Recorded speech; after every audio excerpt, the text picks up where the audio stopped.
आम्ही अमरावती बसला मी डॉक्टर बाबासाहेब आंबेडकर राष्ट्रीय परिवर्तन पक्षाचे राष्ट्रीय अध्यक्ष नरसिंह दत्तू गायसमुद्रे उत्तर शिव भंडारलीमध्ये ज्या लोकांना आमच्या बेघर कारवाई करून बेघर केलं आहे त्यांना घरं देण्याचं आश्वासन म्हाडाने दिलं, जिल्हाधिकाऱ्यांनी दिलं, तहसीलदारांनी दिलं, परंतु त्या ठिकाणी आता 2016 पासून 2024 आलं, परंतु आतापर्यंत त्यांना घरही दिले नाही ना त्यांची जागेच्या बदली जागाही दिली नाही।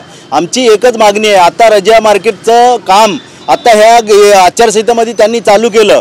रजा मार्केटचं काम चालू करायचं 5 वर्ष त्यांना बिल्डिंगी चालू करायचं होतं काम, परंतु आता जवळजवळ 7 वर्षाच्या नंतर त्यांनी आता काम चालू केलं। आमची मागणी अशी आहे की ज्या रजा मार्केटमध्ये जी काम चालू केलं हे तात्काळ थांबवावं आणि त्या ठिकाणची प्लॉटिंग करून आम्हाला देण्यात यावे, अन्यथा आम्हाला तात्काळ बिल्डिंगमध्ये पुनर्वसन करावं, अशा पद्धतीची मागणी होती आमची उत्तर शिव भंडारली गोटेघरची।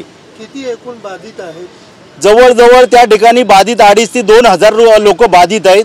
आमचं म्हणणं एकच आहे की काही स्थानिक भूमिपुत्र पण आहेत, काही परदेशी पण आहेत, काही तिथले या ठिकाणचे रहिवासी म्हणजे ज्या ठिकाणी आत्ता रहिवासी देखील त्या ठिकाणी आहेत, परंतु आत्ता काम चालू केलं पण त्या राहणाऱ्या लोकांचा देखील सर्वे केला नाही ना त्यांना पुनर्वसनाचे कुठले आश्वासन दिले नाही। यामुळे या ठिकाणी आम्ही ठाणे जिल्हा अधिकारी कार्यालयावर आज आमरण उपोषणाला बसलेलो आहे।